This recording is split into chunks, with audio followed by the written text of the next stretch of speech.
Welcome to the April 22nd, 2013 meeting of the Glendale Transportation and Parking Commission. Roll call, please. Commissioner Weisman? Here. Commissioner Sahakian? Present. Commissioner Yakubian? Here. Commissioner Mangasarian? Here. Chairperson Fuad? Here. Let's rise and salute our flag.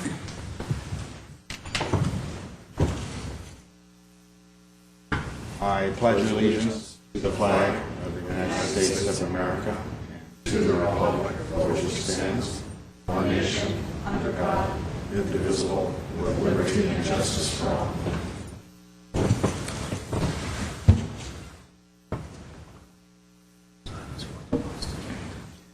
Maybe we should pause just for a moment for the victims of the Boston Marathon. Bicycling and marathoning are part of the scope of this committee, this commission, and so let's just raise our lower heads for a moment.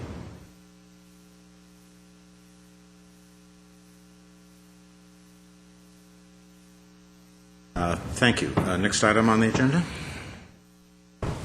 Item 2 is posting of the agenda. The agenda for the Monday, April 22nd, 2013 regular meeting of the Glendale Transportation and Parking Commission was posted by Friday, April 19, 2013 before 5:30 p.m. on the bulletin board outside of City Hall. Next item, please. Item 3 is selection of a new chairperson for the Transportation and Parking Commission for 1 year. It's that time of year. It's time for a new chairperson. Maybe the city attorney can just very briefly say we put nominations in, and when we vote on them in the majority. Yes, you can put nominations in, and then the majority has the vote. Do I hear nominations? Yes, Mr. Chair. I'm just going to nominate Chairperson Yakubian. Thank you. Do they need to be seconded, or? Yes. I second. Commissioner. You beat me to it. I was going to make the same nomination, so no need for me to proceed. Any other nominations? Yeah, I'll support the same nomination. Okay, well, let's we're becoming redundant, so let's close the nominations. Should we, should we take a vote on that motion? Or? Yes, please. Roll call. Commissioner Weisman? Yes. Commissioner Sahakian? Yes. Commissioner Yakubian? Yes. Commissioner Mangasarian? Yes. Chairperson Fuad? Yes. And with that, I will leave the helm. And thank you for your leadership for the last you're year. welcome. It was a great job.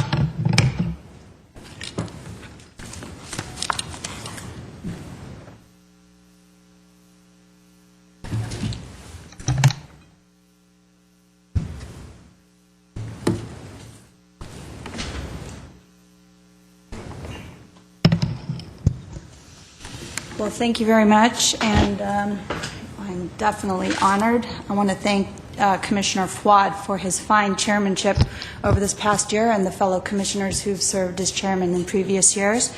I look forward to carrying on the good work and the precedent you've set. Let's move on. The next item.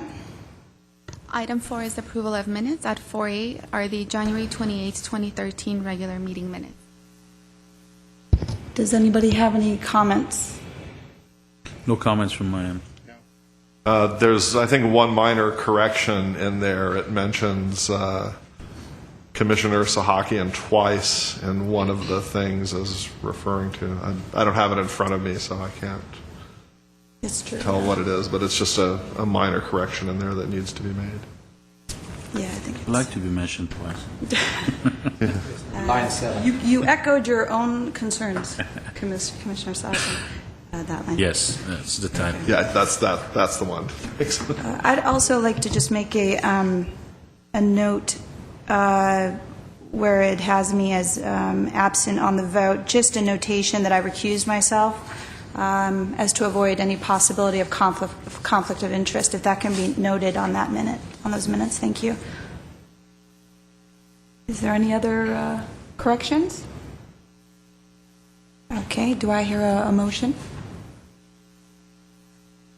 Approve as corrected, as revised. Yep, approve is right. Sorry. Okay. We're moving on. The next item. Item 5 is oral communication. Discussion is limited to items not a part of this agenda. Each speaker is allowed 5 minutes. The commission may question the speaker, but there will be no debate or decision. Yes, yes. Oh, it's right there. Okay, Jennifer Pinkerton?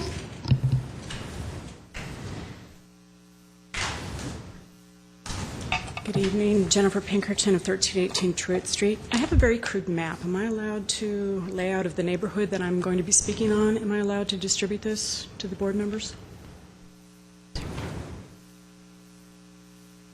On the 1300 block of Truett Street, which is adjacent to the Disney buildings, the Grand Central campus, we were able to obtain residential permit parking on one side of Truett Street, which is the side that the homes face. Directly across the street is the Disney Child Care Center that was constructed in 2010.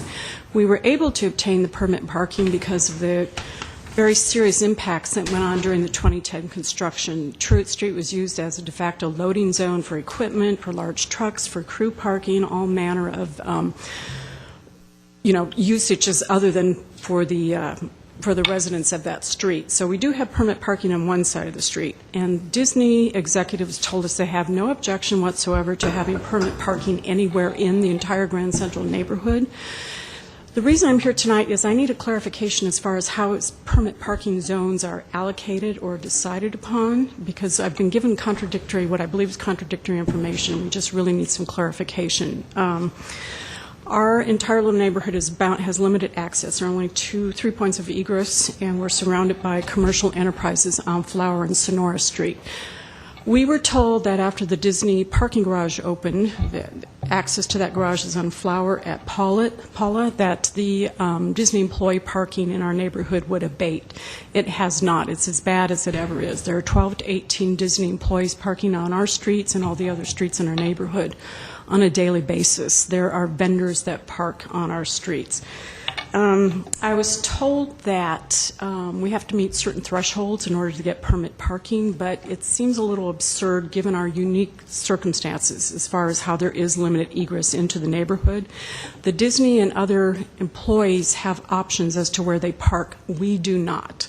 Flower Street is lined by employee parking wherever parking on Flower is allowed.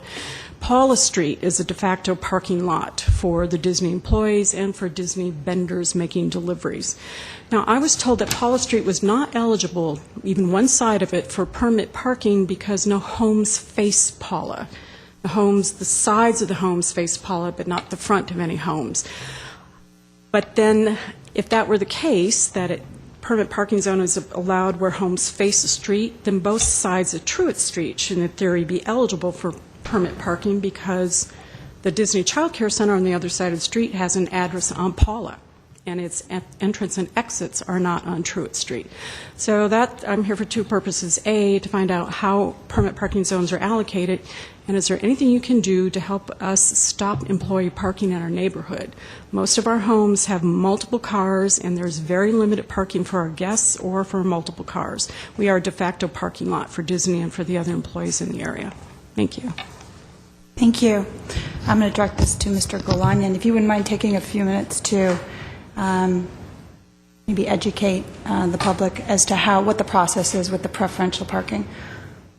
Chairperson Yakupian, congratulations. Thank you so much. Commissioners, essentially the threshold that Ms. Pinkerton mentioned is that the residences on a given street will have to petition for a parking permit, and that 75% of the residences with the address on that given street need to be in favor of the petition before we can issue or consider that street as a candidate for preferential parking.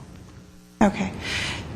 Have you contacted the city? I mean, have you come in and looked into that process and that? Yes, and we were actually told something different, that we did provide a petition for a Truett Street with the 75%, but we were also told that we had to meet a threshold as far as how many non-residential cars were parked on a street on a given basis. And we spoke to Tad Dombrowski about this multiple times, and he said he sent people out to do surveys in our neighborhood. So we were told it was not just a petition, that it depends on the number of non-residential cars parked there. Chairperson Yakubian, the commissioners, that's probably an added criteria for the commercial, mixed commercial and residential streets that we will have to confirm. But the streets that have residences with side of the buildings abutting obviously don't qualify for it because they don't have addresses on that street. And just for curiosity, has the city ever faced a situation like this in terms of the way this is set up with the Disney on the one side and only one side of it? Has it ever come forward to you? As you may recall, I took over this position back in January, and since then, no, I have not. So Okay. we'll have to confirm. Okay. I have a question, Mr. Chair. Now, the south side of Truett is posted preferential parking, is permit That's only. correct, yes. There's 9 homes, according to this plan, on the Yes. south side. That is not enough parking for the homes? Not with the guests also. I mean, it varies. Some of the homes have 3 cars, 4 cars. And then the homes on either end of the street, on the corner, one is redlined entirely because a stop sign was installed there at our request. So that eliminates. And these are not apartment complexes? No, all single- These are single-family homes? All And they have single-family. driveways, they have garages, I'm assuming. I'm trying to understand the request. You have preferential parking on one side, so if I understand correctly, your request is that it's not enough and you need additional parking, or there are too many violators parking in your zone, taking space from you guys? Well, we do have a problem with violators. I mean, we have 15 cars ticketed just Saturday, people who are attending a Disney event, and that's an ongoing issue. Okay. But we feel the requirement for meeting this threshold about the number of non-residential cars parked really is a little draconian given our unique circumstances, being adjacent to commercial buildings, and we'd like to have that eliminated for our area, and just go by the 75% of the residents on a given block. And we really don't understand the issue, homes lining Paula, we really don't understand why they are precluded from getting permit parking on Paula. There's an ongoing problem with noise and trash from all the employee parking. If I may, you're only concerned about Truett Street. No, the whole neighborhood. We have complaints for all our neighbors from all these streets. But you're speaking I live really on tonight Truett, on Truett. yes. Mr. Galanian, if I understand, the only impediment, if you will, is needing to do the traffic survey. Yes, sir. So once you do the parking, call it a parking survey, Right. if that comes back adequate, then there should be no problem with them getting permit parking on both sides of the street. Is that correct? Yeah. So maybe the best thing is let's do the traffic, maybe do the parking survey, and maybe Okay. we've dealt with this in the past. Whole neighborhoods needing parking, that's a larger issue, and it can be accomplished. But it's probably better start at the staff level so they can sort of think it through. Okay. But if I don't know when you can do the parking survey, but it's sooner than later, then this can maybe move forward. We'll But try to prioritize it. My concern there would be if they need 65% petition and the side of the street that's all commercial, if they don't sign for it, it's not going to fly. But it's 75% of residences, right? Residents. So the homes on the other street of Truett, are they counted in this petition? Yes, all the houses on Truett face Truett. The issue where we were told we were precluded from having permit parking is along Paula on either side. Well, Paula's probably, again, Paula should probably take it to the staff level, and maybe if you want to consider doing all at once, that's better that way. Mr. Truett, Dombrowski rejected that out of hand. doing Truett alone? Paula, any possibility for permit parking on Paula was rejected. Well, we can't speak to that. Okay. But if Truett, we can move Truett forward, and other than that, talk to staff, they should be helpful, and maybe, who knows about Paula, that's not for us to say in this forum, but Chairperson Yakupian, Commissioner Fuad, they already have permit parking On on one Truett. side. On one side. Yes. And the other side is owned by Disney for the child care well, facility. you're looking for parking on both sides. For both sides, but also for the other streets, Blossom, Aristo, and Cosmic Way, because they have the same issues with Disney employee parking, Well, taking then all I street think parking. start with staff. Exactly, right. And take it from there. I agree. All right, thank you. And if I may add, as far as the violators are concerned, we'll alert the PD for additional enforcement. Just wanted to bring up one other issue, and I may be remembering this incorrectly, so please somebody correct me if I'm wrong. But in the past, when we have approved preferential parking for a certain specific area, it has sometimes been mentioned that in case any modifications or adjustments need to be made, that can be done by staff on an administrative basis without necessarily having to come back to us. So if that's a possibility, maybe that's something we can look at here. Commissioner Wiseman, that's a true statement. Okay. Thank you. Okay. Thank you, Ms. Pinkerton. Oh, I'm sorry. I have one quick question. Were you part of the petition when first you applied for the Yes. preparation? You were. Yes. And how come it didn't happen on both sides of it? Mr. Dombrowski told us we weren't eligible to have it on both sides. Because one side it's all commercial. So 50% of the block already is not signing for it. So now you do only one side. It is a special circumstance. Well, again, and let's not beat a dead horse. The 75%, they met the threshold? Yes, Commissioner Fawad. So Yeah, because they had they were so that's approved not- for so that's not- preferential parking. So they 75% on one side, not on both sides.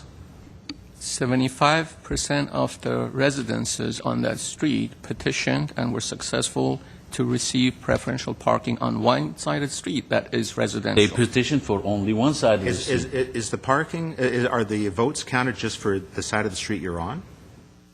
The I votes thought it are- was street, meaning both sides, not just sides of streets. Commissioner Fawad, the votes are counted for the side that contains residential Right. units. So the parking districts are only done side by side, not street by street. In cases like these, yes. And that's counted, and the other side, because if they're not residences, then you can't get a parking thing? Correct. If I may interject, though, we said we didn't really agree with that premise, that we shouldn't be able to have permit parking on the other side because the Disney Child Care Center does not have an address on Pruitt or a driveway on Pruitt. It opens and exits on Paula and Davis. Mr. Chair, what I'd like to know is the Disney parking, if there's any way to find out if it's 100% occupied or not. And if it's not, why it's not. If they're charging employees $150 to park in their lot, then maybe some are opting to park on surface streets. And maybe we need to talk to them and resolve the problem. They need to coexist. Chairperson Yakubian, Commissioner Sahakian will definitely make contact with Right. Disney officials. And maybe address, if I didn't realize this was an issue, I thought it was street by street, so maybe that whole concept needs to be readdressed. Sure. If I could just make one other interjection. I believe the reason they park on our streets, they're shaded. Some of these people in these lower buildings on Paula, the parking lots are not shaded, and it's also closer to park on our streets than for some people working on Paula than to walk all the way to the Disney Garage and Flower. Could be. Thank you, Ms. Pinkerton. Appreciate that. Next item.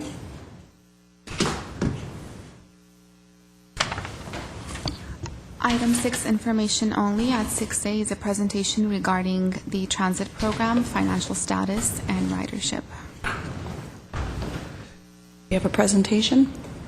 Chairperson Yakubian, Commissioners, Commissioner Mangasarian at the January meeting had requested certain reports from staff to bring forth to the Commission, and as in response to that request, we have asked Catherine Engel, our transit manager, to provide a brief report on the status of our Beeline services to the Commission.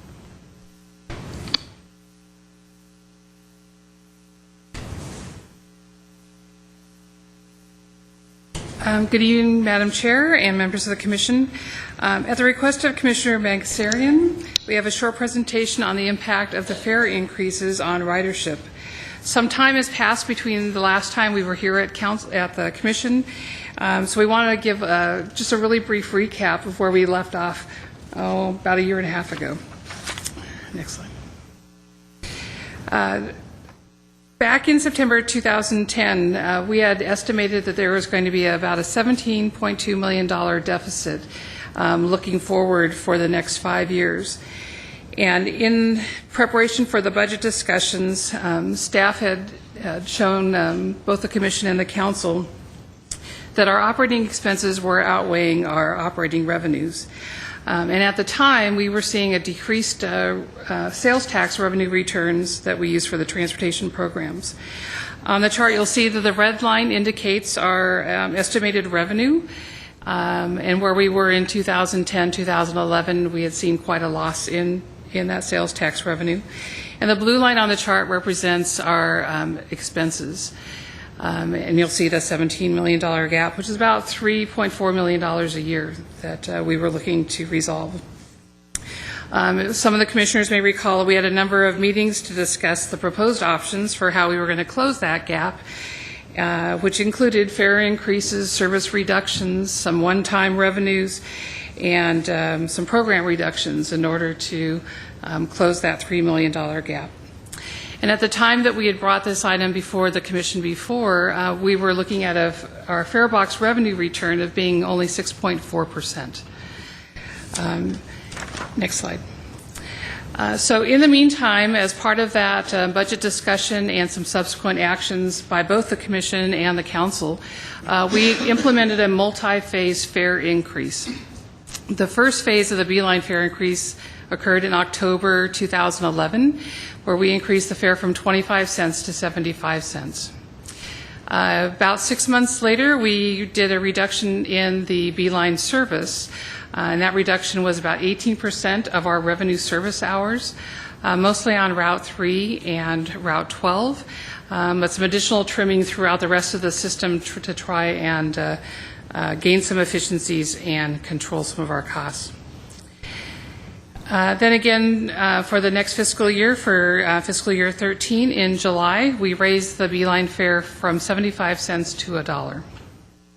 So in the last year and a half, we've had some significant impacts to our Beeline system through both revenue increases with the fare and also significant service reductions. So where we are today. We've actually achieved a more balanced operating revenue and expenditure ratio. In the last year, we actually had revenues that were ahead of our expenses. We are projecting the same through the next year. Our fare box return has increased to 16.8%, so we were able to achieve that impact, a positive impact on our revenues with that fare increase. And we're also seeing a little bit of an increase in our sales tax receipts, though that is lagging behind, along with the rest of Southern California, in our sales tax. We've been working very hard to hold down our operating expenses, everything from managing all of our contracts to squeezing 6 cents out of every nickel, as we say in Public Works. So we're hoping that with those two, controlling the costs and with the additional revenues coming in, that we're having a more healthy outlook for the next few years. So then you say, well, back to Commissioner Magnusarian's original question, what's the impact of the fare increases on ridership? And unfortunately, it's not very scientific. It's impossible to capture the fare increase impact by itself in kind of a microcosm. There's a lot of other factors that have taken place in the same time period that are also affecting our ridership numbers. So as we expected, the Beeline ridership was going to decrease. Anytime you have a fare increase, there's always a little bit of a fall-off in ridership. And we don't have enough data right now to do a really in-depth study. We're looking forward to doing that this fall as part of a route analysis and fare analysis. But in the meantime, we've got some significant items we can share with you that kind of give us a trends of what is happening.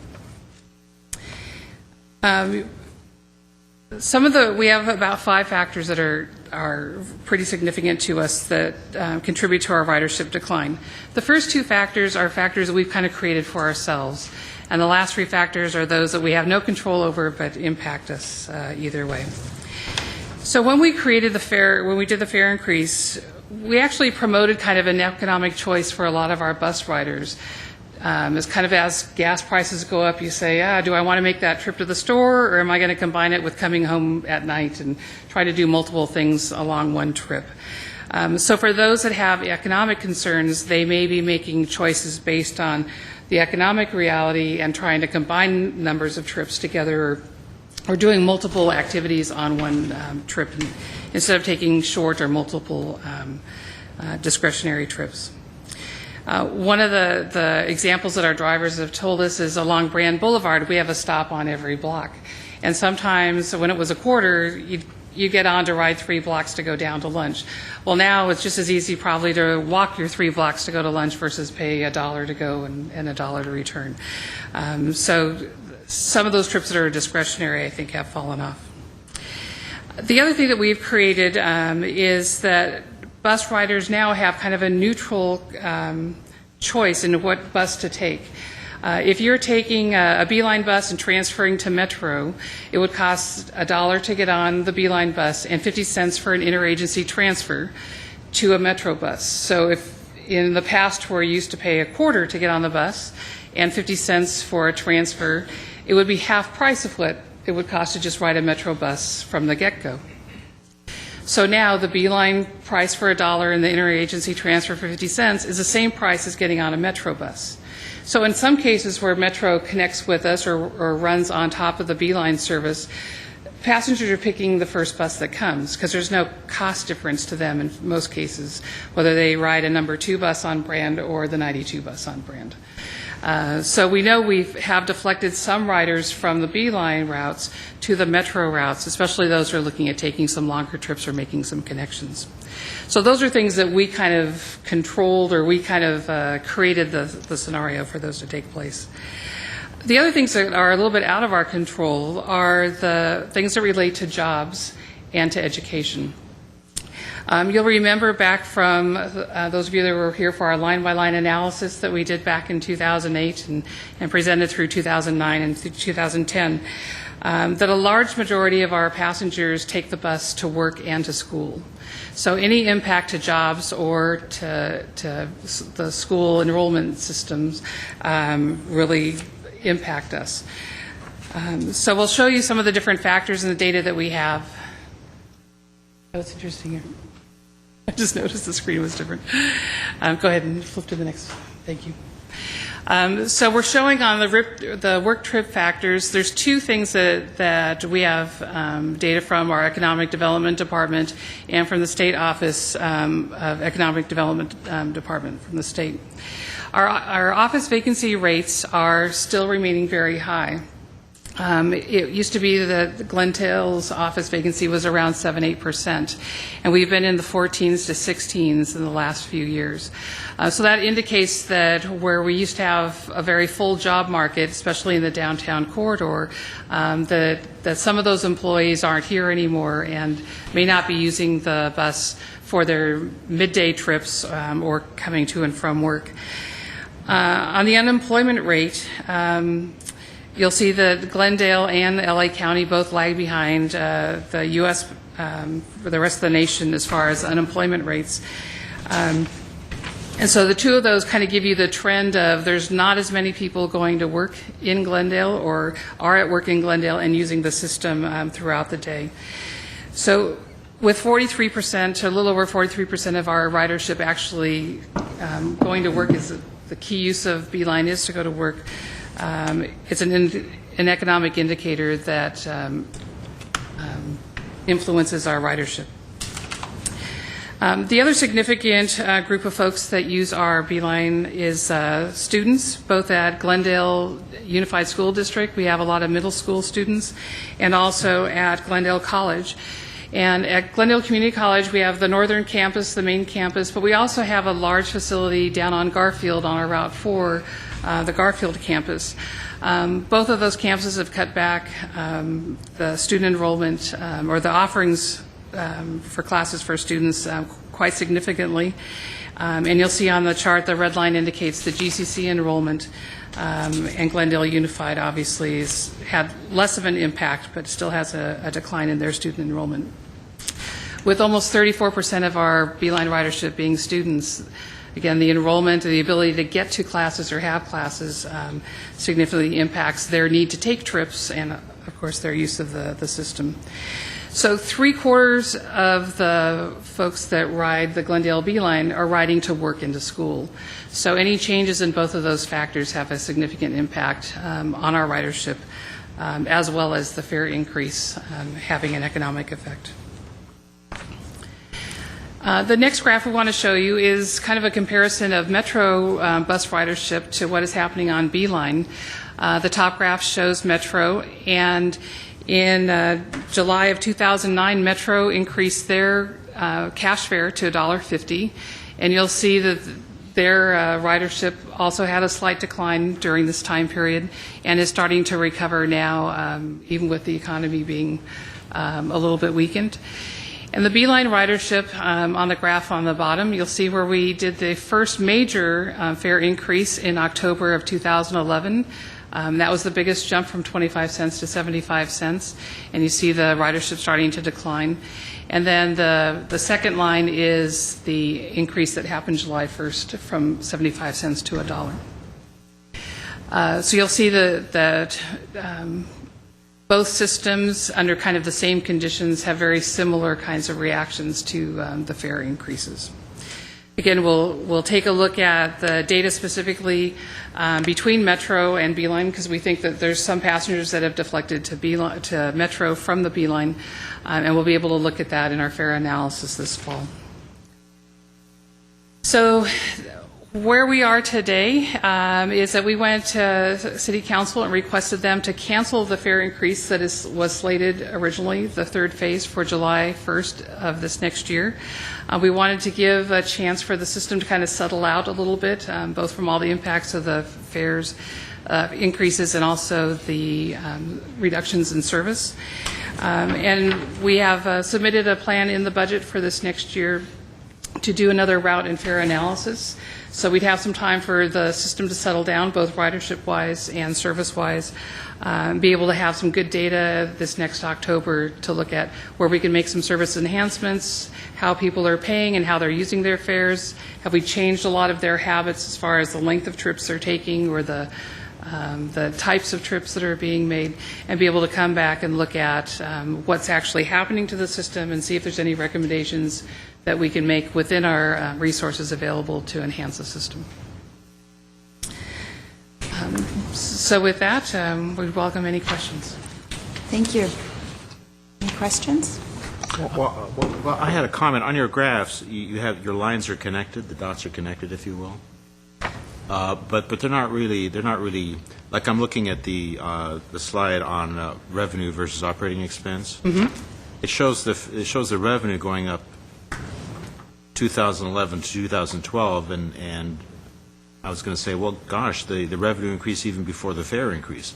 But it's not really a straight line, is it? I mean, they're really separate dots. That's correct. The dots reflect the year-end, the June 31st year-end data for that year. And do you know how much was the increase between the fare increase and the sales tax increase, roughly? No, I don't have that relationship. Okay, that's all I have. Mr. Chair, I'm interested in seeing your bus ridership graph, if you can superimpose that with gas prices. It shouldn't be difficult to do. Okay. And it just interested to see that. You coming?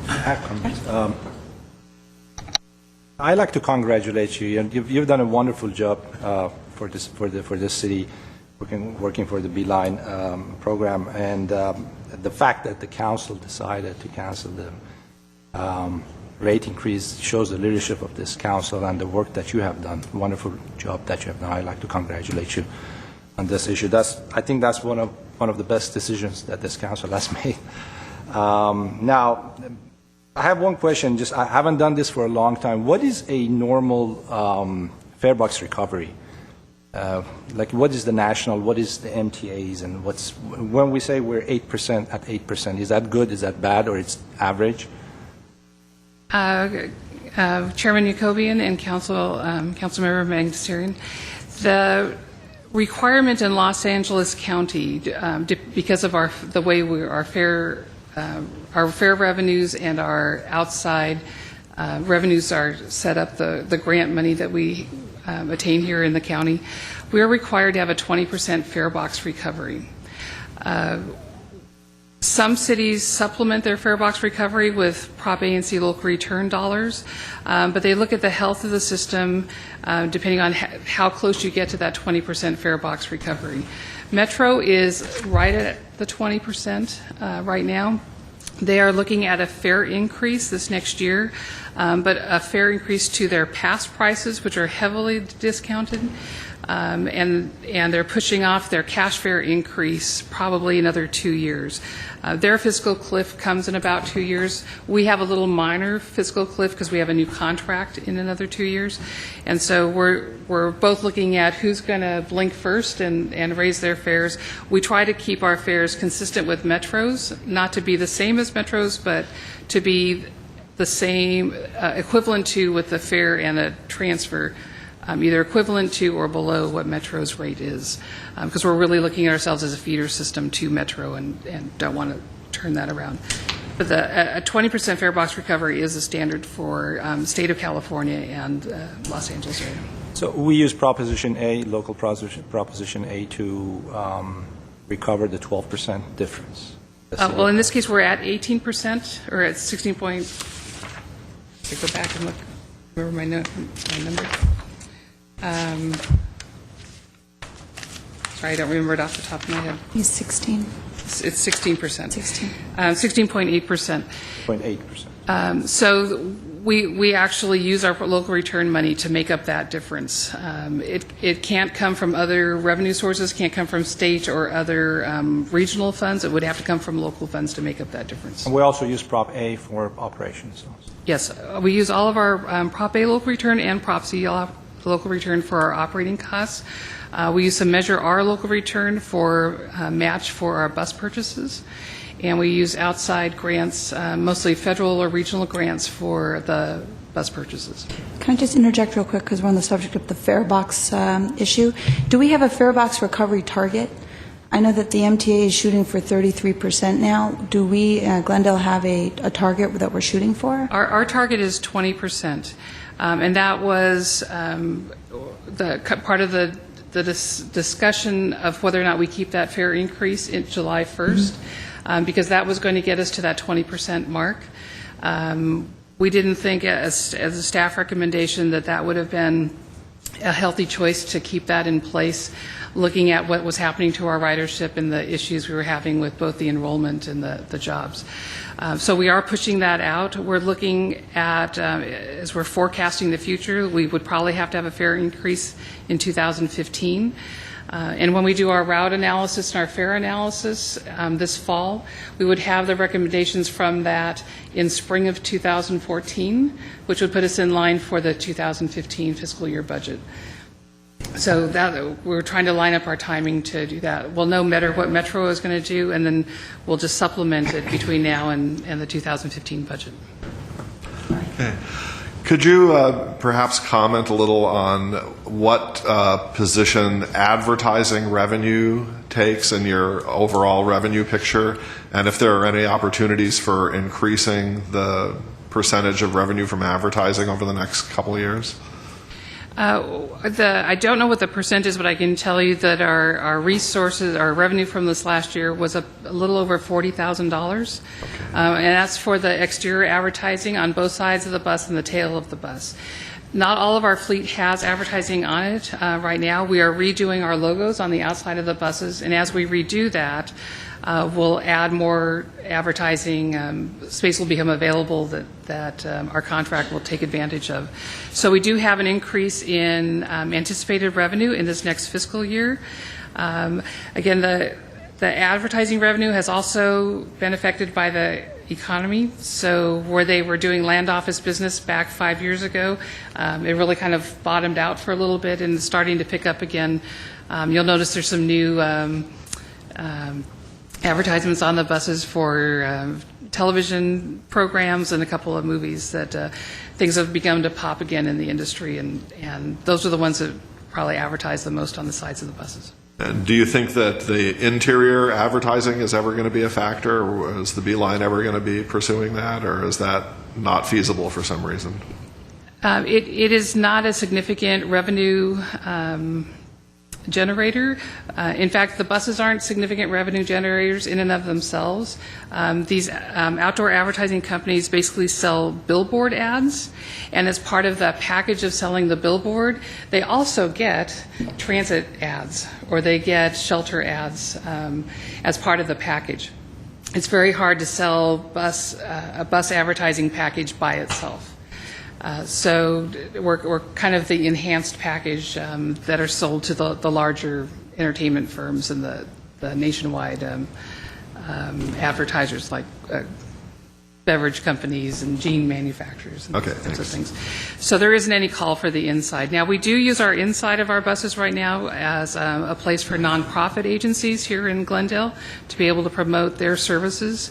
Can't be goods for sale, but it's everything from being WaterWise with GWP to the Independent Living Center that provides services here in the area. And then, of course, our Safe Place program that we do with the Salvation Army, where every Beeline bus is a safe place for kids who are at risk. So we use the inside of the buses to promote those kinds of services that are really key to the folks that are riding the buses. Okay, thanks. Okay, I just have a few questions. Does your analysis factor in the MTA eligible operator funding that comes in? Is that part of your analysis? It does play a part in our total revenue. And Revenue, so okay. the revenue figures that we show include That. Okay, and do you know, is there a sunset on those funds? Is there an end date? Yes, this is the last year of the Tier 2 eligible operator program. We have asked Metro if they would consider extending that program for another few years. We hear that's being considered as part of the Metro budget process. Okay. It's a significant amount of money for us, so we're hoping to have that continued. Okay. And then, are we set up for the county TAP card yet? We are not. And do you think that will affect ridership? What's your thought on that? I can't comment on that at this point. Okay. We are working on a grant right now to replace our fare boxes. So we hope that will happen in this next fiscal year. At that time that we're developing that fare box program, we'll again take a look at the TAP program and see if we can kind of join that countywide system to make it a little bit easier for passengers to transfer. Okay. And then the last thought I had was, the thousands of new residential units that are going up on Brandon Central. Don't you think that will be affecting ridership in a positive way? We sure hope so. Hope so, right? Yes. Okay. Thought Yes. I would mention that. It's hopefully. been said that they're not going to own cars, and so they're going to be riding their bikes, walking, and taking the bus. Nice. So we have plenty of capacity on routes 1 and 2 to welcome them aboard. Very good. Very good. All right. Any other comments, questions? One last quick question. Are you also involved in the bus shelters program, or is under Rubik and? It's not a program I supervise, but because it's tied in with the buses, I'm aware of most of the. What kind of a program? I mean, how many bus shelters you have in the plan to improve? Maybe put a sunshade over them, or? So that is kind of a double question in your question. Yeah, it is. There is a double. Yeah. So Chairman Jacobian and Council Member, we have 2 programs for bus shelters in the city. One is a program with CBS Outdoor, or CBS Dequoy, and they are the bus shelters that have advertising panels on them. There's about 70 of them scattered throughout the city. That contract is not looking to expand service. These are the same folks that sell the ads on the outside of the buses, and they're waiting for the economy to recover before they would commit to the capital improvements to put more shelters out at our locations. We are undergoing a program right now to expand our benches at some of the stops that do not have any seating, and at looking at bench alternatives to those locations where the right-of-way is too narrow to accommodate a bench. We get more requests for benches or for places for people to sit and wait than we do for shelters. And of course, the shelters are obviously much more expensive. If we were to install shelters ourselves, we also have to provide the maintenance for those shelters. The CBS Dequoy contract provides maintenance for the shelters. So we're already very slim on our ability to maintain the shelters we already have in place. So the shelters, expanding the shelter program is going to be secondary to the bench program. Madam Chair, Commissioner Mangasarian, to answer the second part of your question, Yeah. as we do street rehabilitation programs and construction jobs, we have the opportunity to work with our transit folks to install bus shelters and benches as the funding allows. Awesome. Very good. Follow-up question, are those mitigation measures that we ask for the contractors to kick in money when they're doing improvements or new developments, or can we do that? Madam Chair, Commissioner Sahakian, we have not made those conditions of development in the past. The conditions that we have imposed on developers are street improvements, including concrete sidewalks, curbs and gutters, pavement, abutting the frontage of these properties. That in turn allows us to install shelters ourselves when the opportunity is there. Any other comments? Well, thank you very much, Ms. Engel. Our next item.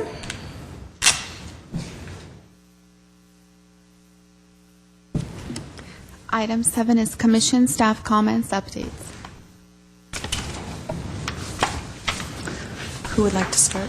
I have a couple of comments. Okay. Mr. Chair, Mrs. Chair. First comment, thank you for staff for putting up the no U-turn signs at the 2 freeway. It's really helping, and it was a safety issue. My second question is, there've been construction on Glendale south of Chevy Chase on Saturdays. And I understand that the reason it's probably Saturdays because on weekdays traffic is heavy. But also on Saturdays, it's a standstill situation. It's a complete gridlock situation. Now, I don't know if you've been receiving complaints from the businesses. This is right in front of Whole Foods and the Habit and the whole complex. It's down to 1 lane in each direction. And I want to say all the way probably down to Broadway. And it's been brutal. I was stuck in traffic for about 20 minutes for that small stretch. And probably a lot of people are not happy. Now, I don't know if we're doing any signal timing adjustments during the construction. If we have any, I know we don't have traffic officer, but if police is involved in traffic control. But there's also the option of night work. We don't have any residential dwellings on Glendale Boulevard. I know the cost will go up if contractors are working at night, but I just want to make sure that we're looking at all the options before approving these type of construction, because I guarantee you it does have an impact on the businesses. Madam Chair, Commissioner Sahakian, unfortunately, there is no good time. Right. Construction work, especially at a location like Glendale Avenue at Broadway. This is part of our ITS, Intelligent Transportation System work. It's a very delicate and time-consuming detail work that it's going to be very difficult to do at night under dark conditions. We do have apartments east of Glendale Avenue that may be impacted by noise, and we have very strict noise ordinance in place. But we will consider using PD enforcement during, and we've used it before. We've used them before, for traffic control. If a Saturday work is warranted again, we'll definitely contact the PD. Are they pulling fiber? Is that Yes. what's being done? Yes, sir. So it shouldn't take too long. We have No, maybe we're another almost 2-3 out weeks. of the area, yes. Sounds good. Thank you. When you say intelligent, that's to link the signals together so they are timed for the Correct. future? Yes, Has sir. to get worse before it gets better? Unfortunately. Thank you. Madam Chair. Any other comments? Arsenio? I would just like to say that there's a possibility, and I can't really predict the future in terms of what's going to happen in terms of the city council choosing a replacement for council member Manukian and who that's going to be. But I was originally appointed by council member Quintero, who did not run for re-election in the past election.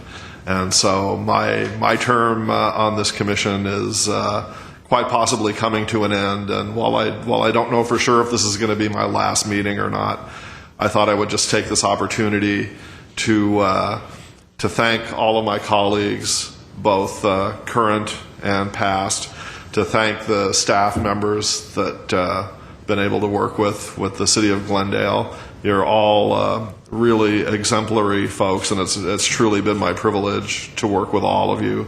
And lastly, to thank the citizens of Glendale for their involvement in coming before this commission and with their problems and perspectives and input on the things that we deal with. And so, in case this does turn out to be the last meeting, wanted to say goodbye and thanks. And I've been privileged to serve on this commission since early 2008, so it's been a little over 5 years now for me. And I don't intend to seek reappointment, so that will give an opportunity for some new blood to join the commission. And again, thanks everybody. And if this is it, it's been a pleasure and a privilege working with you. Thank you. Thank you, Bill. Actually, that's how I was going to make my closing, statements, was a special thank you to Commissioner Weissman, Bill, for setting such a fine example on how to be a commissioner, how to balance the empathy for residents with the need to move forward with city business. You have elevated the level of discussion in this room to great levels and always ask such pertinent questions that help us get through the tough problems. So I applaud you, I thank you, and hopefully you won't be too far away. I know you're very involved with transportation issues, so I'd like to know, just to make myself feel better, that you're going to be in the near vicinity of us should we ever need to call on you for anything. Yes, I'm not going anywhere. Very good. Feel free to get in touch anytime. Very good. Thank you very much. Thank you. Okay, next item. Adjournment. Item 8, adjournment. Do I hear a motion? So moved. You Have doing to a second it? second? Yeah. You don't- Go ahead. Second. All right, very good. Thank you.